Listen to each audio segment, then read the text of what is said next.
오원 씨 마켓뉴스나우 이동재입니다. 그야말로 검은 월요일을 보내고 있는 우리 시장입니다. 지난주 뉴욕 증시에서 반도체 기업들의 폭락이 이어진 영향이 우리 시장으로 옮겨왔고 미국의 금리 인상 가능성 및 전쟁 리스크도 지속되면서 시장 무거운 움직임이 이어지고 있습니다. 환율 역시 계속 상승하면서 시장 전반의 공포심이 확대된 모습인데요. 국내 증시의 지수 상황부터 확인해 보시죠. 현재 시간에도 양지수 모두 부진한 흐름 보이고 있는 우리 시장입니다. 코스피 반도체 투톱을 중심으로 매도세가 확산되면서 지수 급락세를 보였습니다. 일정 부분 낙폭을 줄이는 데 성공했으나 여전히 4.71% 내린 7,776포인트 선 지나가고 있습니다. 코스닥도 역시나 대부분 종목에서 파란불 켜지고 있는 상태인데요. 현재 시간 6.2% 내린 940포인트 선 지나가고 있습니다. 이어서 국내 증시 일중 흐름 자세히 짚어보도록 하겠습니다. 개장부터 8% 넘게 급락하면서 서킷 브레이커 발동됐던 코스피 시장입니다. 개장 직후 7,500선까지 내준 모습 보였고요. 젠순항 효과로 SK그룹주 등 낙폭 줄어들면서 일부분 회복세도 보였습니다만 현재 시간에도 7,700선대에서 움직임 이어지고 있습니다. 코스닥 역시도 동반으로 부진한 모습 이어지고 있는데요. 개장 후 920포인트대까지 내려갔던 코스닥이 장 초반에는 코스피보다 낙폭이 적었으나 큰 폭의 회복에 실패하면서 여전히 6% 넘는 하락세 이어지고 있습니다.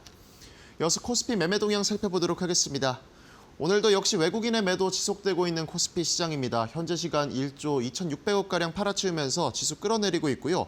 장 초반 매도 보이던 개인 결국에 물량 받아내고 있습니다. 현재 시간 8,300억가량 순매수 보이고 있는데요.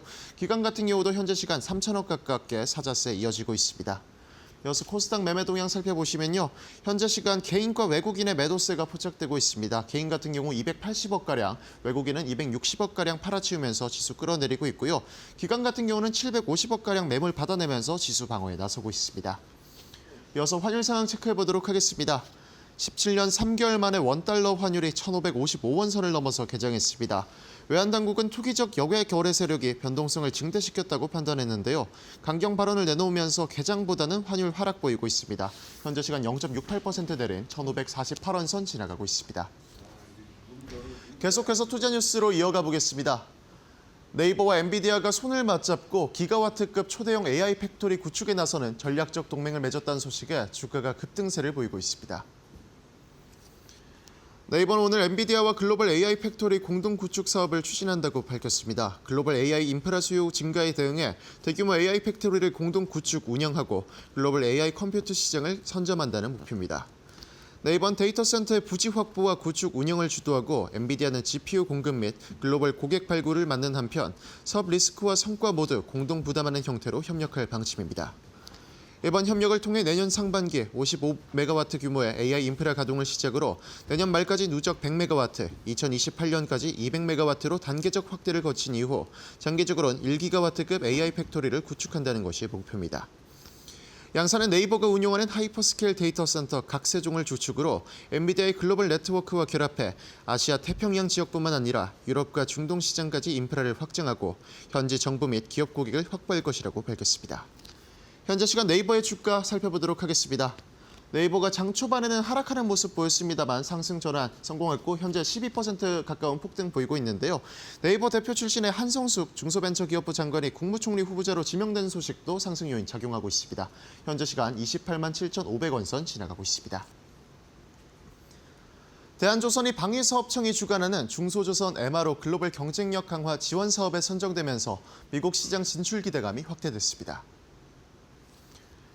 대한조선은 지난 5일 방위사업청과 경상남도, 부산, 울산, 전라남도가 공동 주관해 올해부터 2030년까지 5년간 총 990억 원을 투입하는 중소조선 국가전략 프로젝트에 최종 선정됐습니다. 대한조선은 이번 사업 선정을 계기로 미 해군 MSRA 인증 취득에 본격적으로 나서는 것으로 전해졌습니다. MSRA는 미 해군 군수지원사령부가 함정 정비 역량을 갖춘 업체로 공식 인정하는 제도이며 수천억 원 규모에 달하는 미 해군 MRO 사업 입찰 참여를 위한 필수 요건입니다. 대한조선 관계자는 이번 사업 선정이 중형 탱커 시장의 최강자란 기존의 회사 포트폴리오에 새롭게 MRO 사업 기반의 방위 사업을 추가하는 커다란 변화를 함축한다며 미 함정 사이버 보안 인증 확보도 함께 추진해 사업 영역을 확대할 것이라고 밝혔습니다. 현재 시간 대한조선의 주가 확인해 보도록 하겠습니다. 대한조선 장 초반에 비해서 상승폭 확대되면서 현재에도 3.33% 가까운 상승폭 유지해내고 있습니다. 현재 시간 62,000원 선 지나가고 있습니다. 이재명 대통령이 오늘 청와대 영빈관에서 취임 1주년 기자회견을 가진 가운데 고물가가 위기 상황까지는 가지 않을 것이라고 밝혔습니다. 이 대통령은 중동전쟁 장기화에 따른 고유가, 고물가 등의 경제 충격 완화를 위한 대비책을 묻는 말에 원유 수급은 수출 통제로 충분히 복구해낼 수 있지만 문제는 물가라고 답했습니다. 이 대통령은 중동전쟁이 휴전에 이른다고 해도 쉽게 복구되지는 않을 것이라며 상당한 기간이 필요할 것이라는 점을 충분히 감안해 대응 대책을 강구하고 있다고 설명했습니다. 다만 원유 수급과는 다르게 고물가에 대한 대응책이 문제로 최고가격제 시행이나 비축우 활용, 수입선 다변화에 따른 비용 보전 지원 등을 통해 물가 상승 압력 최소화에 노력하고 있다고 강조했습니다. 또한 석유 제품 가격 상승이 워낙 높아 다른 물가에 미치는 영향이 매우 크긴 하지만 앞으로도 시장 질서를 정상화해 불필요하고 과도한 물가 상승을 관리하면 최악의 사태는 충분히 피할 수 있을 것이라며 지금 현재도 전체 물가 상승률은 다른 나라에 비해 나름 안정적으로 관리되고 있다고 강조했습니다. 반도체 급락으로 시장 전반이 위축되는 모습을 보이고 있습니다. 코스피가 장 초반에 비해서는 일정 부분 낙폭을 회복하긴 했습니다만 여전히 큰 폭의 하락이 이어지고 있고요. 대부분의 종목들이 일제히 내려가고 있습니다. 글로벌 정세도 여전히 불안하고 외국인의 이탈도 지속되는 만큼 불안감이 증폭된 시장 상황 속에서의 대처 방안과 맞춤 전략도 저희와 함께 이어보시죠.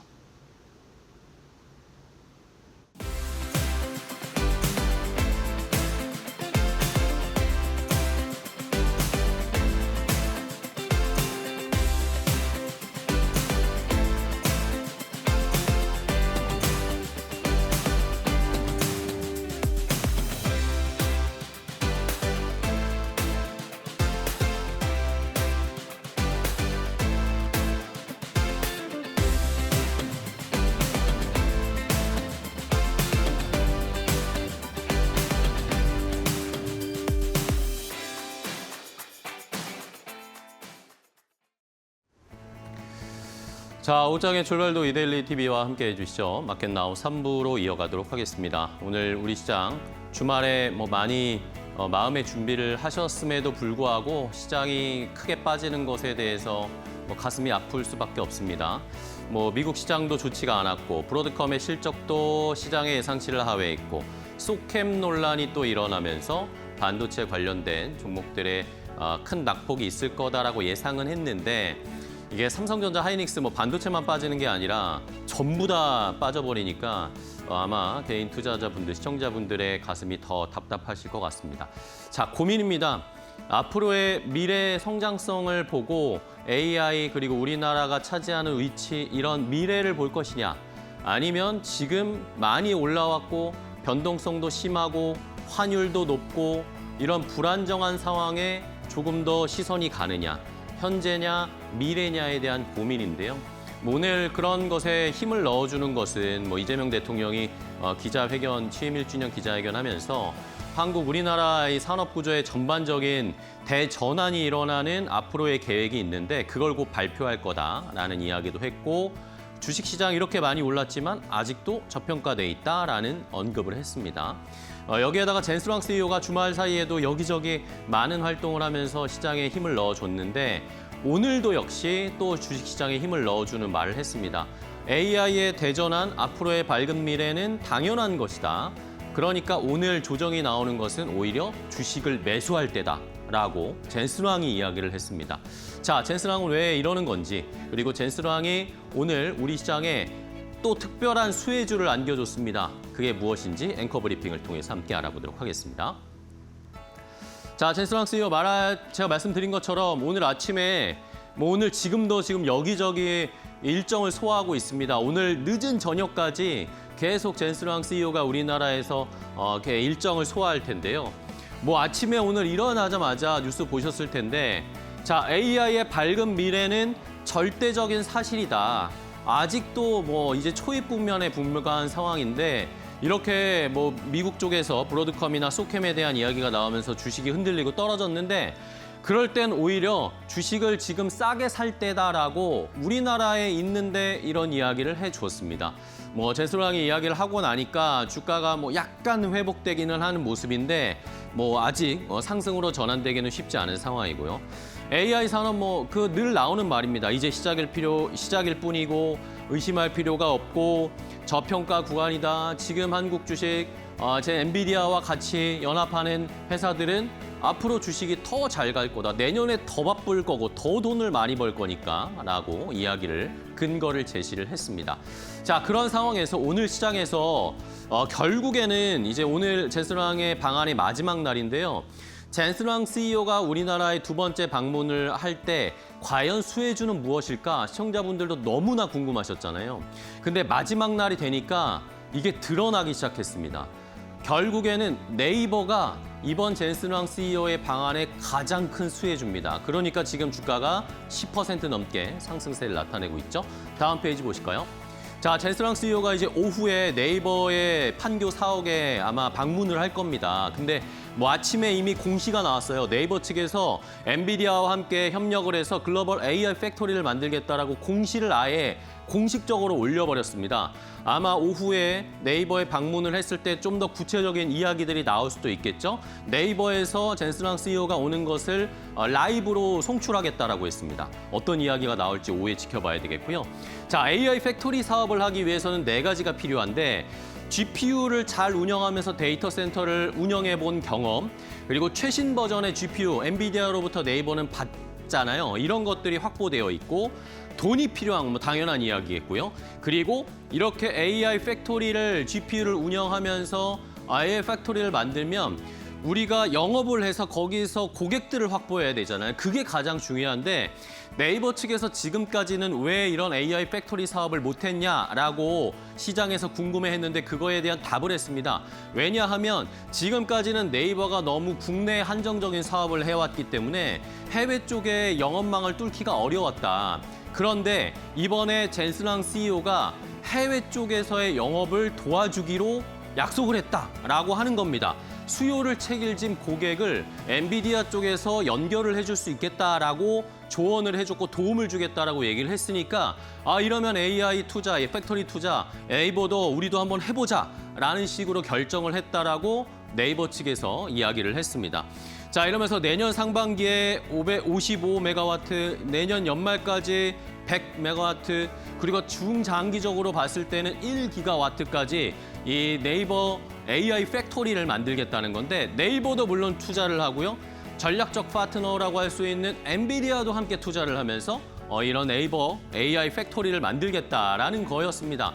이게 AI 데이터 센터와 AI 팩토리가 무슨 차이지? 라고 궁금해하시는 분들이 계실 것 같은데 AI 데이터 센터는 그야말로 이 AI GPU와 그 시스템을 돌리는 하드웨어라고 할 수 있겠죠. 근데 AI 팩토리는 거기에서 GPU를 이런 고객사들에게 대여를 해주고 그 나라나 그 기업들이 자신들만의 LLM이나 AI 에이전트를 만들 수 있게 영역을 내어주는 겁니다. 그러니까 영업이 그야말로 굉장히 중요한 사업이다라는데 거기에서 엔비디아 젠슨왕이 도움을 주겠다라고 포인트를 준 것이 결국에는 네이버가 이번 젠슨왕 방안에 가장 큰 수혜를 받았다라고 해석을 할 수가 있는 것입니다. 자, 이렇게 되면 네이버는 이제 지금까지는 어떻게 보면은 B2C적인 사업을 많이 했잖아요. 쇼핑이라든지 아니면 네이버 페이라든지 이런 사업을 했는데 이제는 본격적인 B2B 사업을 운영하는 회사가 될 가능성이 높아집니다.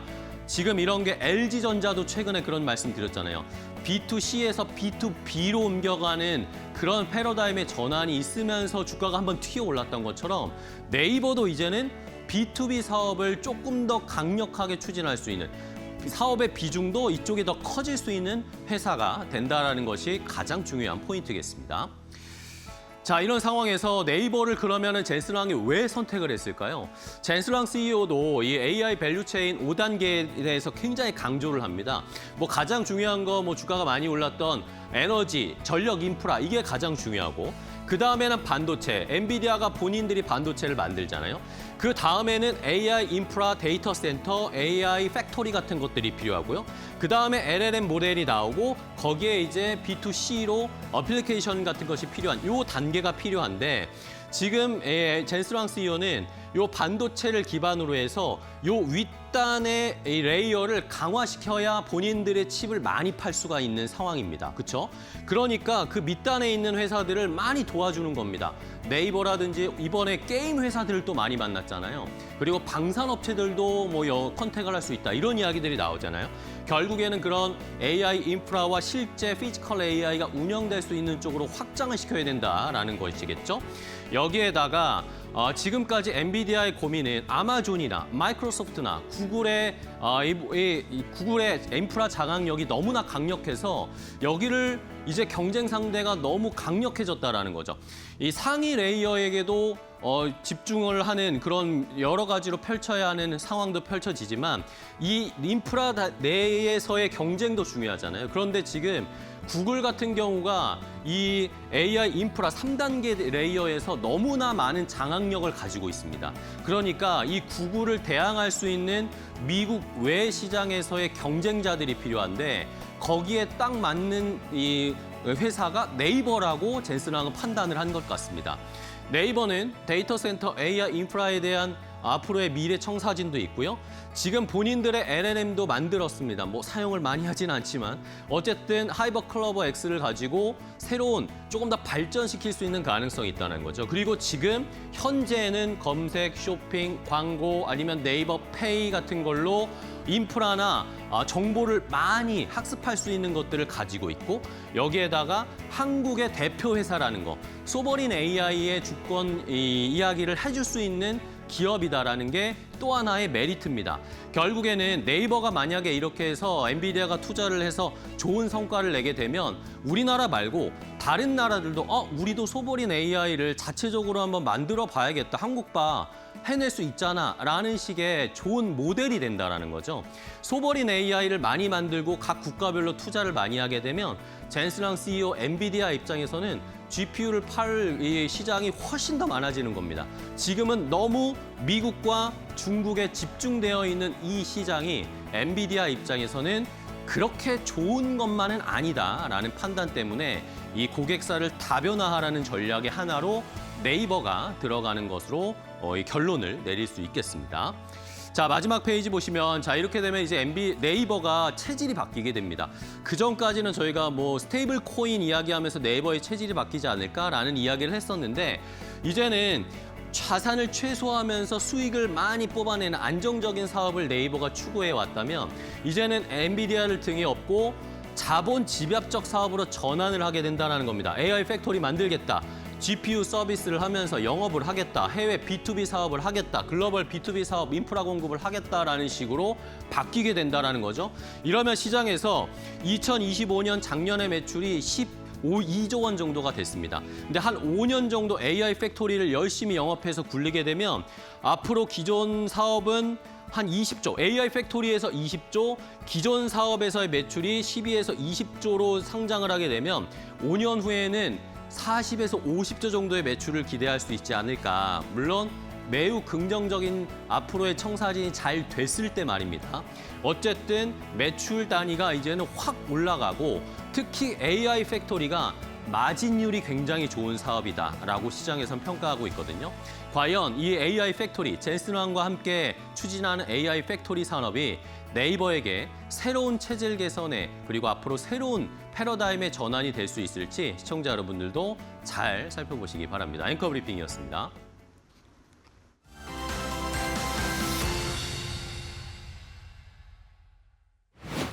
우리가 역사 속에서 답을 찾을 수가 있는데요. 그러면 삼성전자 하이닉스에 대한 과거 10년 동안의 주가 움직임을 보면요. 언제 주가가 빠지고 언제 주가가 올랐는지, 우리는 언제 투자를 하는 게 맞는지 한번 생각해 보시면, 자, 3년 전에 23년에 하이닉스 적자였어요. 마이크론 적자였습니다. 삼성전자 1년 전체 이익이 뭐 4조 4천억, 겨우 흑자를 내던 시절이었었는데, 근데 그때 샀어야 되죠. 그죠? 그때 샀어야 됩니다. 주식은 특히나 이래 반도체를 비롯해서 경기 민감 사이클에 들어가 있는 주식은 뭔가 불안하고 이익이 안 날 때 사는 거고요. 올해 이 정도 이익 날 줄 몰랐잖아요. 그러면서 주가가 아주 크게 올랐습니다. 하이닉스가 200만 원 왔으니까요. 얼마 전까지 15만 원. 네, 이 어떤 주식이 200만 원 왔고 삼성전자도 마찬가지죠. 5만 원에서 20만 원이 넘어가면서 거의 5배씩 올랐는데 이럴 때가 오히려 조심해야 될 때입니다. 오히려 단기적으로 트레이딩으로 들어가신다면 조심하셔야 된다고 생각하고요. 장기적으로 보시면 우리나라 메모리 반도체의 위상이라든지 경쟁력이 뭐 아주 뛰어나지 않습니까? 그죠? 그렇게 본다면 지금부터 우리 아이들, 우리 손자들 계좌에 어떤 주식을 사줄까, 어떤 주식을 사모을까, 뭐 삼성전자 하이닉스를 계속 사모으는 거는 저는 좋은 전략이라고 생각합니다.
자, 오늘 시장에서도 돈 되는 섹터 테마 찾아서 종목까지 선정해서 알려드리겠습니다.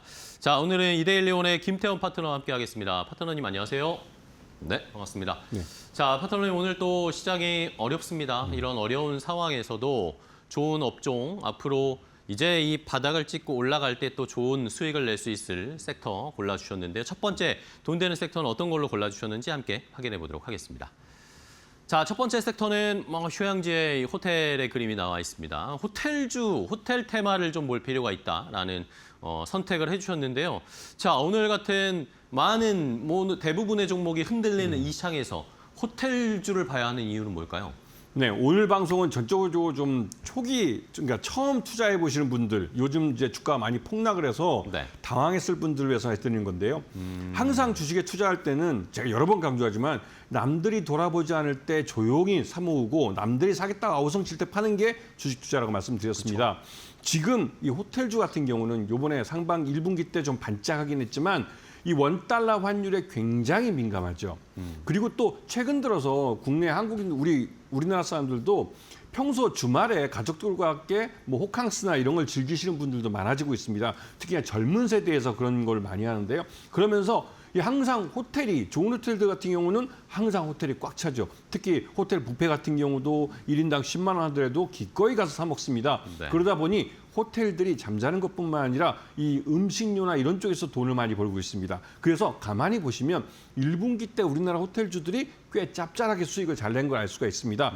결국은 주가라는 건 실적이 주가를 밀어 올린다고 여러 번 말씀드렸듯이 결국은 호텔들이 돈을 벌고 있기 때문에 시장 여건, 시장 리스크 때문에 하락할 때 이때가 싸게 살 수 있는 좋은 기회입니다. 네, 알겠습니다. 자, 시장이 저희가 AI, 반도체 이쪽으로 너무 전력기기 이런 쪽으로 집중하고 있는 상황인데 이제 말씀해 주신 것처럼 호텔에 가는 수요도 많고 외국인 관광객도 매우 많이 오고 있고 여기에다가 원달러 환율의 수혜, 그러니까 외국인들이 더 많이 오고 있고 여기에서 실적을 얻을 수 있는 호텔주가 이제 또 움직일 수 있을 거다라는 의견을 주셨는데 그러면 종목을 몇 개 체크해 볼까요? 어떤 종목부터 볼까요? 그 첫 번째로는 여러분들한테 우리나라 호텔 하면 딱 여러분도 묻지도 따지지 말고 무조건 호텔 신라입니다. 네네. 근데 호텔 신라가 왜 작년하고 재작년에 이렇게 힘들었냐? 워낙 예전에 한국에 이제 방문하는 분들이 많았고 그래서 이 인천공항하고 이 면세점 사업을 이제 계약을 할 때 굉장히 비싸게 그 임대를 받았습니다. 그러다 보니 인천공항에서 계속 돈을 까먹고 있는 거예요. 저 챔납크 공항이나 이런 데서 운영하고 있는 이 면세점은 돈을 벌고 있는데 자국인 우리 앞마당에서 돈을 손해 보고 있으니 이게 참 활짝 뛸 노릇이죠. 그쵸. 그런데 여기에 결정적으로다가 작년인가요? 그때 이 뭐 호텔신라 측에서 인천공항과 협상할 때 면세점에 대한 임대료를 낮춰주지 않으면 철수하겠다 통보를 했고 그걸 그쪽에서 오케이 했습니다. 결국은 철수를 했죠. 철수하면서 증권시장에서는 애널리스트들은 환호를 질렀습니다. 왜? 항상 이게 밑빠진 독이었는데 이 부분이 알턴리가 빠져버리니 이제 호텔신라는 실적이 좋아질 수밖에 없고 이번 1분기에 그걸 확인시켜줬습니다.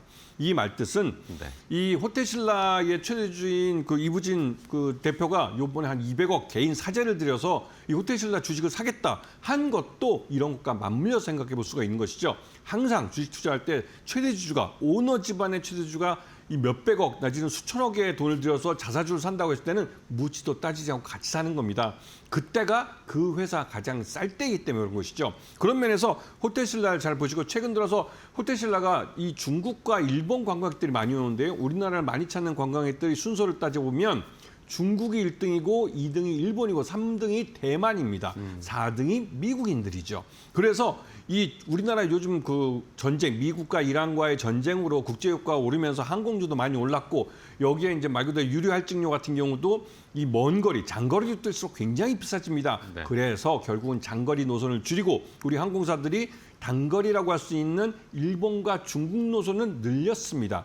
그 말은 중국인이나 일본인이 볼 때 한국 원달러 환율이 굉장히 오르면서 원화 가치가 떨어지니까 이거는 한국이라는 나라가 여행할 볼거리도 많고 맛집도 많고 또 여러 가지 이제 여행했을 때 그 느낄 수 있는 효용이 높은 관광지인데 여기가 말 그대로 외국인 관광객들은 굉장히 싸게 관광할 수 있는 기회가 온 거죠. 그리고 와서 또 명품 소비도 합니다. 현대백화점 주가 같은 경우 막 오르는 이유가 다 있는 것이죠. 그런 면에서 이런 호텔신라 같은 경우는 중국인 VIP나 일본인 VIP에 대한 이 고객들을 많이 찾고 있습니다. 그런 면을 잘 보시고 두 번째로는 서부 T&D라는 회사입니다. 네. 서부 T&D는 말 그대로 용산에 가보시면 드래곤시티에 가지고 굉장히 큰 호텔이 있는데요. 거기서 호실만 따져도 1,700호실입니다. 우리나라에서 무슨 관광 특히 저번에 이제 BTS가 그 컴백 공연을 할 때 이 1,700호실이 거의 다 완전히 완판이 했다고 그러죠. 그만큼 국내에 주요 이벤트가 있을 때 지금 뭐 봄꽃, 벚꽃이 뭐 한참 필 때는 벚꽃놀이 보러 많이 오시고 하는데 그런 타이밍인데는 이 1,700호실이 거의 다 매진이 됩니다. 거기다가 서부TND는 이번에 그 드래곤시티 내에 그 GKL인가요? 이 카지노를 또 유치를 했습니다. 그러면서 이 고객들의 객단가를 굉장히 높였죠. 그래서 굉장히 수익이 굉장히 많이 좋아진 회사입니다. 그리고 앞으로 수익이 더 좋아질 것인데 특히나 서부 T&D는 부동산 개발까지 하고 있습니다. 보유하고 있는 부동산을 개발하는 일들이 착착 진행되면서 서부 T&D는 부동산 개발에서 또 수익이 날 가능성이 높습니다. 이건 장기적인 과제이기 때문에 장기적으로 수익이 좋아질 가능성이 높은 거죠. 그런데 주가는 거꾸로 흘러내렸습니다. 이 말은 이 회사가 만들어낼 수 있는 현금 창출 능력, 즉 그 회사의 본질 가치 대비해서 주가가 상대적으로 떨어지면 그만큼 기대할 수 있는 이익이 늘어난다는 겁니다. 지금 시장에서는 시장 내 업종 대표주나 그리고 1분기 실적이 흑자를 낸 기업들이 주가가 빠지면 여러분들에게 싸게 살 수 있는 기회를 준다고 생각하시면 맞습니다. 네, 알겠습니다. 자, 대표적인 호텔 관련주, 호텔신라, 서부 T&D 살펴봤고요. 자, 그럼 탑픽 종목도 하나 골라볼까요? 호텔주 중에 어떤 거 보세요? 네, GSPNL이라는 회사가 있습니다. GS그룹 내에 이 회사가 이제 그 각 보유하고 있는 호텔들에 대한 중간 지주회사 역할을 하는 회사인데요. 그런데 이 회사가 나름대로 작년 하반기부터 해서 보유하고 있는 이 호텔들이 재정비를 다 맞추고 본격적으로 판매를 시작했고 이게 흐름을 잘 타면서 이번 1분기 실적은 어닝 서프라이즈를 기록했습니다. 그러면서 주가도 많이 올라갔다가 또 많이 빠졌죠. 그게 많이 빠진 이유가 2월 28일 날 미국과 이란의 전쟁이 시작되면서 고유가가 시작되고 고유가 때문에 항공유가 올라가면서 외국에서 들어오는 고객들이 비행기표를 살라고 했을 때 이 항공 유류 할증료가 5배까지 올라버린 겁니다. 그래서 망설이시는 분도 있고 그렇지만 그만큼 또 중국이나 일본 노선을 항공사들이 많이 늘리면서 우리나라를 가장 많이 찾고 있는 중국과 일본의 VIP 고객들은 이런 가격이 상관없이 한국을 찾습니다. 찾을 때 이 GSPNL의 5성급 호텔이나 4성급 호텔에 많이 묵게 되죠. 그래서 그 고객 방에 대한 이제 그 판매율이 거의 막 80%, 90%까지 올라가고 있습니다. 그런 면에서 GSPNL이 실적이 2분기에도 그렇게 나빠지지 않을 것 같다라는 기대감이 스물스물 올라오고 있죠. 이 말뜻은 1분기 때 어닝 서프라이즈만큼은 아니겠지만 그래도 2분기 때 선방을 하면 3분기로 넘어갔을 때 다시 뭐 말 그대로 이제 그 한국 원화에 대해서 기준금리 인상을 통해서 원화 가치에 대한 방어를 하고 한 1,500원 정도에서 어느 정도 안정화되면 그만큼 GSPNL도 고객들을 더 맞아들일 수 있는 기회가 생긴다는 겁니다. 그렇기 네. 때문에 GSPNL을 잘 보시고 매수가는 45,000원 이하에서 보시고 목표가는 10만 원, 그다음에 손절가는 42,000원을 제안해 드리겠습니다. 네, 알겠습니다. 자, 이렇게 GSPNL을 오늘의 탑픽 종목, 호텔주 중에서는 탑픽 종목으로 골라주셨고요. 호텔주들, 외국인 관광객들이 많이 오는 이 상황을 수혜를 볼 수 있는 실적이 그대로 반영될 수 있는 종목들을 잘 선별해 주셨습니다. 자, 그러면 다음으로 또 돈 되는 섹터 어떤 걸 주셨을지 두 번째 돈 되는 섹터도 바로 확인을 해볼까요? 자, 뭐 비슷하면서도 또 약간 반대이기도 한데 여행 섹터를 좀 볼 필요가 있다라는 의견을 주셨습니다. 자, 이 호텔이 뭐 인바운드 쪽에 조금 더 비중이 있다면 여행은 이제 아웃바운드 쪽이라고 할 수 있는데 여행주들도 실적이 괜찮을까요? 수혜 볼 수 있을까요? 네. 여러분들이 보시면 알겠지만 1분기 때 이 여행주들이 실적들이 꽤 괜찮게 나왔습니다. 네. 이게 말 그대로 원달러 환율이 높아지면 우리가 해외여행을 좀 망설이게 되는데요. 그 대신에 우리나라를 찾는 외국인들이 많아집니다. 그래서 우리가 대부분의 여행사들이 인바운드 영업 쪽에 관련된 여행사들을 따로 만들어서 그러니까 계열사로 가져간다든지 하면서 이쪽 사업을 키우고 있죠. 그러면서 외국인 관광객들이 우리나라에 올해 2천만 명 이상 올 것이다라고 예상이 되고 있습니다. 그래서 최대 뭐 2,200만 명까지도 예상이 되는데 미국 이란 전쟁이 이번에 터지면서 이 여행 수요가 좀 줄어서 2천만 명은 겨우 넘길 수 있겠다 이러지만 예전에 작년만 해도 한 1,850만 명 정도밖에 안 왔습니다. 150만 명이 더 늘어난 숫자죠. 그리고 이럴 때 지금같이 뭐 고유가 이럴 때 뭐 항공 유료할증 높을 때 찾는 이 외국인 관광객들은 씀씀이가 있는 그 나라에서 중산층 이상 되는 사람들입니다. 그 사람들이 와서 우리나라에서 신나게 쓰고 가는 것이죠. 그러다 보니 백화점의 명품관들은 지금 놀았습니다. 그렇게 이 여행사들에게도 여행주에도 영향을 미치는 겁니다. 그리고 우리나라는 예전에는 단체 관광객으로 아웃바운드로 많이 보내드렸지만 이제는 개인들이 여행하는 경우가 많습니다. 그런 면에서 이 여행주들에 대해서 관심을 좀 갖고 보셔야 되고 여행주에 대한 생각을 많이 바꾸셔야 될 그런 타이밍입니다. 네, 알겠습니다. 자, 그러면은 여행주 중에 어떤 종목들을 좀 유망하게 보시는지 몇 개 좀 체크해 볼까요? 네, 첫 번째는 모두투어입니다. 모두투어. 우리나라 관광업계에서 2등, 3등 하는 정도 업체인데요. 근데 이 회사가 다른 것 무엇보다도 이 인바운드 쪽에서는 여러 가지 뭐 모두투어 인터내셔널 이런 부분이 호텔 사업을 하다가 그 정리하는 바람에 요즘 주춤합니다. 뭔가 좀 이 회사는 이 시장 흐름하고 좀 안 맞게 경영이 좀 문제가 있는 것처럼 보여요. 그래서 이 회사는 야놀자가 지분을 한 14.44%를 사들이면서 경영권 분쟁이 날 가능성이 큽니다. 그리고 실제로 기존에 갖고 있는 우준현 사장, 지금 아들인데요. 이분은 이세 경영을 하시는 분입니다. 이분도 실질적으로 자기 지분을 좀 늘려가려고 하고 있죠. 그래서 실제로 모두투어는 경영권 분쟁이 붙으면 지분 경쟁으로 갈 가능성이 큽니다. 그런데 야놀자가 만만치 않은 회사예요.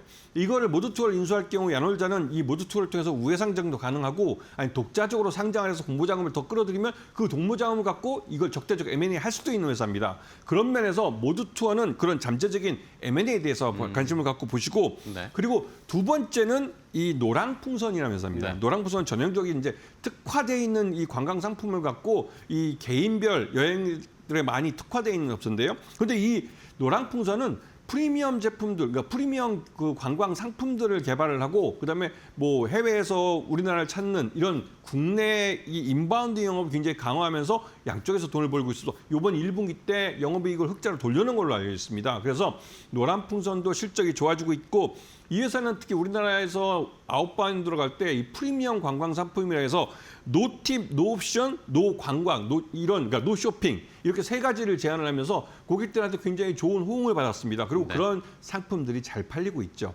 그런 면에서 이 노란풍선도 관심을 갖고 보셔야 되고 지금 시장에서 반도체와 자동차라는 그러니까 수출 기업들에 가려져서 숨겨져 있던 이런 종목들의 실적들이 1분기 때 다 좋아졌습니다. 1분기 때 좋아졌는데 불구하고 시장에 소외되면서 주가는 흘러내렸죠. 다시 한번 강조드리지만 여러분들에게 이 회사가 갖고 있는 본질 가치 대비해서 현재 주가가 낮기 때문에 기대할 수 있는 기대 수익률, 투자 수익률을 더 높여주는 기회가 되고 있는 겁니다. 그런 면에서 지금 조금씩 분할해서 사시면서 매수 단가를 낮추고 매수 수량을 늘려가는 쪽으로 접근하시면 네. 충분히 좋은 기회를 잡으실 수 있을 겁니다. 네, 알겠습니다.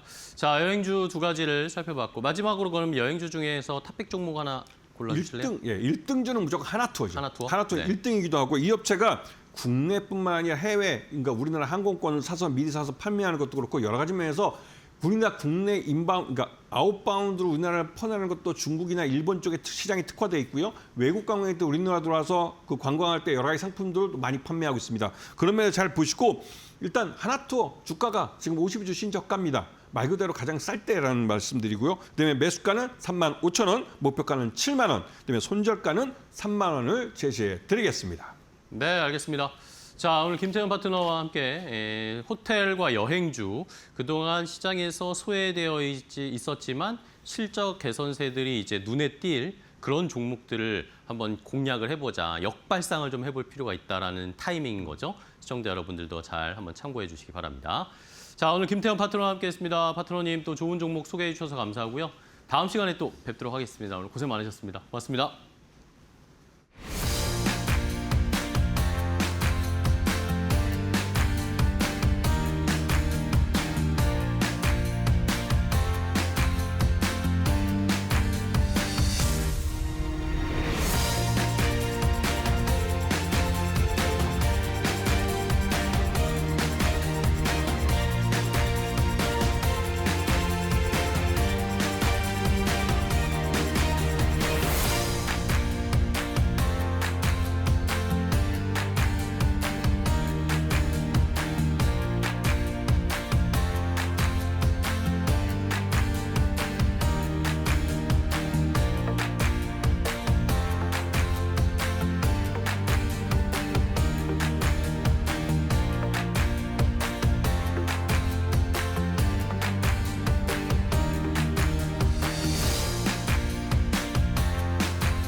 일론 머스크의 스페이스X가 사상 최대 규모의 IPO를 앞두고 전 세계 투자 시장의 돈을 모두 쓸어 담았다. 목표 공모액의 2배에 달하는 무려 234조 원의 초대형 투자 수요가 몰리며 흥행 돌풍을 예고했다. 스페이스X는 이번 나스닥 상장을 통해 총 750억 달러를 조달할 계획을 세웠다. 대형 기관 투자가들이 공모 후반부에 본격적으로 가세하면서 최종 투자 수요는 더욱 가파르게 늘어날 전망이다. 위성 인터넷과 인공지능 사업을 기반으로 수조 달러의 신시장을 개척하겠다는 머스크의 비전이 통했다. 지구상 가장 비싼 우주 기업의 탄생이 눈앞으로 다가왔다. 스페이스X의 전체 기업 가치는 약 1조 7,500억 달러로 평가받으며 오는 12일 증시에 상장한다. 우주 접근 비용을 파괴적으로 혁신한 일론 머스크의 우주선이 자본 시장마저 완전히 장악했다.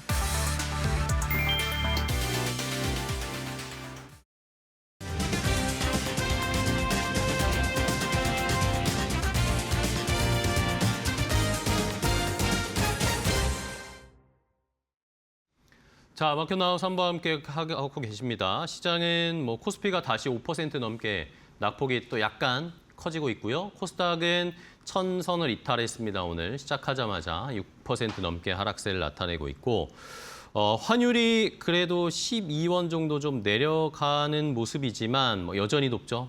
여전히 높은 1,540원대를 기록을 하고 있고 일본 니케이 지수도 우리만 빠지는 건 아닙니다. 일본 니케이 지수도 4% 가까이 조정을 받고 있고 전반적인 아시아 시장도 분위기는 좋지 않고요. 그나마 다행이라는 걸 찾으면 나스닥 선물이나 이런 게 빨간불을 켜고 있습니다. 오늘 밤에 시작할 미국 시장이 그래도 지난주에 조정을 조금 이제 멈추고 오늘은 좀 상승할 수 있지 않을까. 미국의 나스닥 선물이나 이런 쪽은 일단은 빨간불을 좀 켜고 있다라는 거 체크를 해보시면서 오늘 시장을 대응을 하셔야 되겠습니다. 자, 그러면 이제 5장 종목 레이더로 바로 이어가겠습니다. 오늘은 타키오뉴스의 조우진 대표와 함께 이야기 나눠보도록 하겠습니다. 대표님 안녕하세요. 예, 안녕하세요. 네, 반갑습니다. 자, 조우진 대표님과는 저희가 매주 저희가 끌고 오는 종목들이 있죠. 5가지 현황을 좀 체크를 하면서 이야기를 해볼게요. 자, 대표님 오늘 수익률을 보시면 아시겠지만 전반적인 시장이 좋진 않은 상황이고 한번 중간 점검 좀 해주실까요? 예. 그 지난주에 목요일, 금요일 연속으로 이제 에스카인스 주가가 많이 떨어졌죠. 그래서 네. 이제 금요일 날 같은 경우는 이제 에스카인스가 그 미국에서 불어온 이제 여러 가지 안 좋은 악재 때문에 이제 떨어지긴 했는데 그 악재 중에서 이따 자세히 좀 말씀드리겠지만 악재 중에서 이제 예컨대 그 엔비디아가 이제 그 베라 루빈에다가 이제 네. 메모리를 갖다 탑재하는데 이전에 설계했던 것보다 설계를 바꾸면서 메모리 사용이 절반에 불과하다는 건 이제 잘못된 그 오해에서 비롯됐다라는 걸 말씀을 드리고 그러면 그런 악재는 없으니까 오늘 이제 다시 마이크론 열린 마이크론이 그 악재가 반영되면서 이제 금요일 마이크론 무려 13% 떨어졌거든요. 네. 그래서 오늘 그 악재가 오해에서 비롯됐다는 것이 시장에서 이제 인식이 되면 마이크론 주가도 다시 회복될 것이고 하이닉스 주가도 다시 올라갈 거 여겨집니다. 그리고 이제 뭐 보시면 또 아시겠지만 오늘도 SK하이닉스가 뭐 개장할 때 엄청 떨어졌다가 12시 한 45분쯤 가면 갑자기 양전도 했었습니다. 갑자기라는 표현은 그렇고 그렇죠. 예, 다시 이제 어느 정도 이제 하락폭을 갖다가 다 이제 만회를 하면 양전됐다가 지금 한 2% 정도 떨어진 상황입니다. 그러니까 이 말은 무엇이냐면 실제 우리가 생각했던 그런 악재들이 메모리의 본질, HBM, 엔비디아의 본질이라는 것은 좀 무관하다라는 인식이 퍼지면서 SK하이닉스가 200만 원대를 회복하고 심지어 이제 아까 말씀드린 대로 양전을 했었다라는 것도 좀 인식하시면 좋을 것 같습니다. 네, 알겠습니다. 자, 시장은 일단은 뭐 아직까지는 뭐 하락을 다 만회할 수는 없는 상황이고 또 약간씩 하락폭이 커지고 있긴 한데요. 시장의 분위기 뭐 말씀해주신 종목들 보면서 이 점검을 좀 해보도록 하겠습니다. 뭐 많은 분들이 제일 궁금해하실 첫 번째 종목부터 바로 공개를 해드리겠습니다. 자, SK 하이닉스입니다. 뭐 밑에 써 있는 것처럼 이제 시청자분들도 이거 SK 하이닉스 오늘 장중에 200만 원도 잠깐 이탈했었는데 네. 그때 이걸 살까? 막 고민을 엄청 하셨을 거예요, 아마. 네. 많은 분들도 그런 이야기를 했고. 근데 또 오늘 아침에 SK와 엔비디아가 이제는 앞으로 단순히 공급 계약 관계가 아니라 전략적 파트너가 돼서 파트너십을 추구해서 뭐 길게 뭐 10년 정도의 계획도 있다. 예. 뭐 이런 이야기도 나왔습니다. 이거를 저희가 어떻게 해석을 해야 될까요? 예. 일단은 기본적으로 오늘 그 SK와 이제 엔비디아의 그 파트너의 핵심은 무엇이냐? 네네. 앞으로 SK가 제공하는 반도체는 맞춤형, 엔비디아가 요구하는 맞춤형 반도체를 제공한다는 것입니다. 그러니까 기존에도 반도체를 제공했죠. 반도체 제공했는데 기존의 반도체는 무엇이냐면은 일종의 이제 표준화가 된 JDA로 말하는 반도체 규격에 맞춰서 하이닉스든 뭐 마이크론, 삼성전자든 뭐 중국의 기업이든지 간에 그 반도체 표준에 맞춰서 생산만 하면 돼요. 생산을 해서 엔비디아가 자기네 퀄 테스트에 통과만 하면은 이 기업이 좋든 싫든 그런 그 기업의 제품을 갖다가 가져가게 됩니다. 네네. 이게 기성 제품이죠. 근데 오늘의 발표한 그 맞춤 반도체는 무엇이냐? 표준이 따로 있잖아요. 표준은 누가 만드느냐? 하이닉스와 엔비디아만 만들어요. 그 바꿔 얘기하면 무엇이냐? 마케팅 관점에서 하이닉스가 지금도 엔비디아 HBM 시장의 90%를 장악하고 있는데 네. 앞으로 새로운 시대가 열리면 새로운 시대는 이제 좀 더 다시 말씀드리겠지만 새로운 시대 열리는 그 사업 분야에 있어서는 SK하이닉스가 엔비디아의 독점 기업이 됐다는 뜻입니다.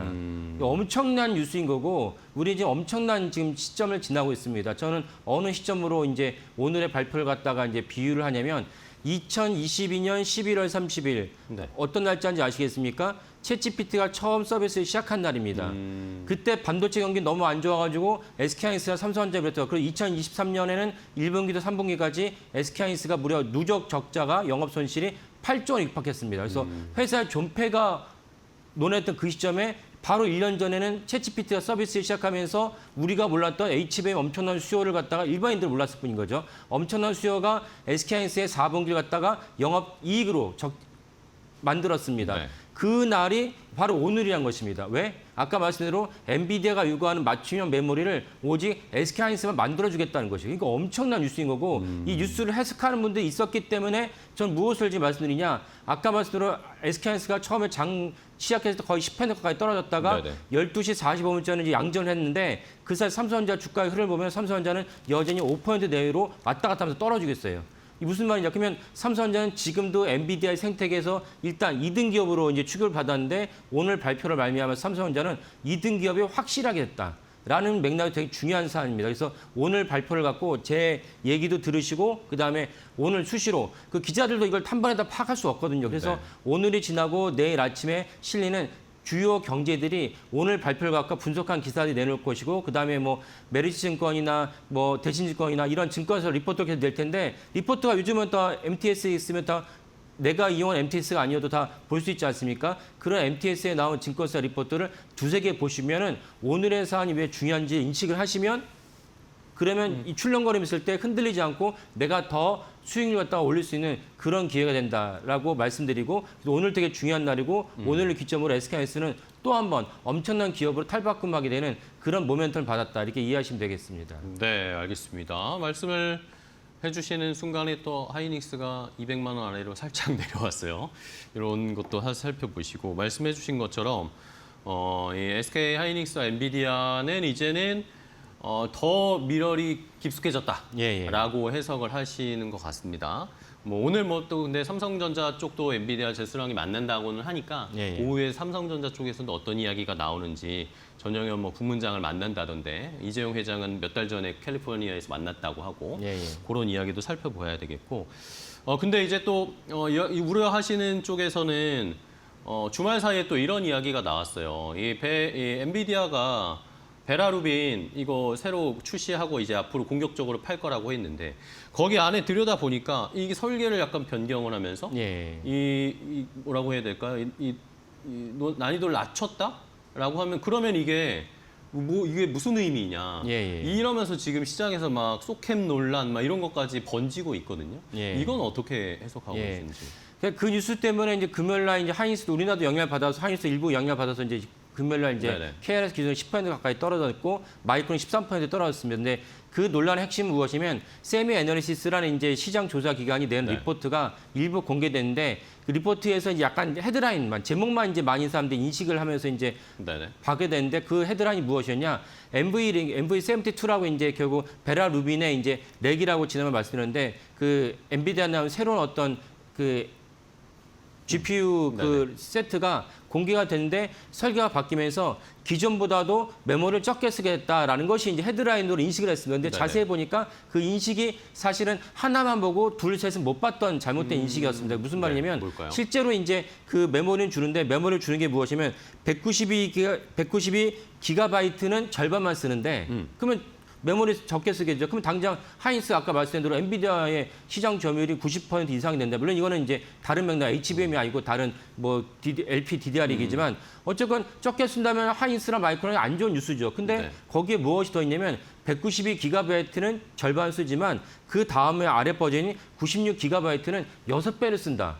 그럼 191을 갖다 절반 쓰면은 96이죠. 근데 96을 갖다가 다른 96 모듈을 갖다가 6배로 쓰면 전체적으로 메모리를 적게 쓰는 것입니까? 많이 쓰는 것입니까? 더 늘어나는 거죠. 더 늘어나는 거죠. 근데 이걸 갖다 헤드라인만 보고 이제 오해를 해가지고 지금 주가가 폭락을 했습니다. 그래서 아까 말씀드린 대로 이 뉴스를 주말 사이에 뉴욕에서 이제 열심히 연구를 하면서 야 마이크론이 그렇게 폭락할 일이 아니었구나라는 인식을 하면서 그럼 오늘 다시 이제 시장이 시작하면 마이크론 주가가 회복될 것이다라고 여겨지고. 그 다음에 이제 마이크론과 이제 금요일날 메모리를 갖다 떨어뜨린 또 다른 중요한 요소가 뭐였냐면 이제 미국의 고용지표가 너무 잘 나왔어요. 아니 고용지표가 잘 나와서 좋은 거 아니냐라고 인식을 할 수 있는데 고용지표가 잘 나오니까 월가에서 어떻게 해석을 했냐면 고용지표가 잘 나왔는데 지금 유가 때문에 인플레이션이 높지 않습니까? 그러면 이제 금리를 올릴 수 있는 근간이 마련됐다. 고용지표가 안 좋았으면 경제가 침체로 빠지니까 그럼 금리를 못 올리지만 아니 고용지표가 잘 나왔으니까 인플레이션 높고 그러면 이제 금리를 갖다 올릴 수 있는 기반이 마련됐으니까 금리를 올릴 것이다. 금리를 올리면 이 모든 기술주들은 큰 타격을 받게 될 수밖에 없죠. 그래서 마이크론이 13% 떨어진 이유도 있었습니다. 근데 생각해 보시면 일단은 이제 트럼프 대통령이 수요일까지 현재 시간이겠죠. 수요일까지는 이란과의 종전을 마무리하겠다라고 본인이 직접 얘기했죠. 그러면 이제 수요일까지는 아니면 화요일까지도 마무리될 수 있어요. 그렇다면 이제 유가에 대한 부담이 없어지니까 그 인플레이션도 뭐 시간이 문제겠지만 결국 점진적 인플레이션도 제자리에 돌아올 것이고 그러면 이제 지금 페드의 의장이 바뀌었죠. 아주 친 트럼프 인사를 앉혀놨기 때문에 친 트럼프의 신임 의장이 레토릭이라도 입이라도 나는 조만간 여건만 마련되면 우리 금리 인하해야 될 채비가 마련됐다. 이렇게 레토를 하는 순간 채권이나 이런 것이 다 영향을 받게 됩니다. 그런 것들을 갖다 정확히 봤을 때 사실 금요일 날 마이크론 13m 하락은 과했고 우리의 메모리의 금요일 종가도 과했다라는 것을 알 수가 있습니다. 케빈 워시요. 제가 케빈 워시 이름 잠깐 생각 안 났습니다. 케빈 워시, 연준 의장 이야기. 오늘 또 트럼프 대통령이 금리를 내려야 된다라고 또 오늘 얘기를 했어요. 뭐 케빈 워시가 FOMC에서 어떤 반영을 할지는 모르겠지만 계속 압박을 하고 있고 만약에 진짜 이제 전쟁을 빨리 이번 주 내에 끝내게 되면 유가가 떨어지고 그러면 금리도 하향으로 좀 방향이 바뀔 것이고 이런 것들이 시장에 긍정적인 영향을 줄 수 있지 않을까라는 그렇죠. 네. 상황을 저희도 한번 추적을 해보도록 하겠습니다.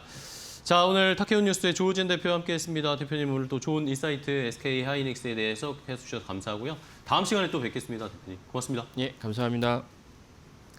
자, 마켓 나우 3부 저희가 준비한 종목은 여기까지 소개해드리고요. 내일 또 1시에 인사드리도록 하겠습니다. 시청해주신 여러분 고맙습니다.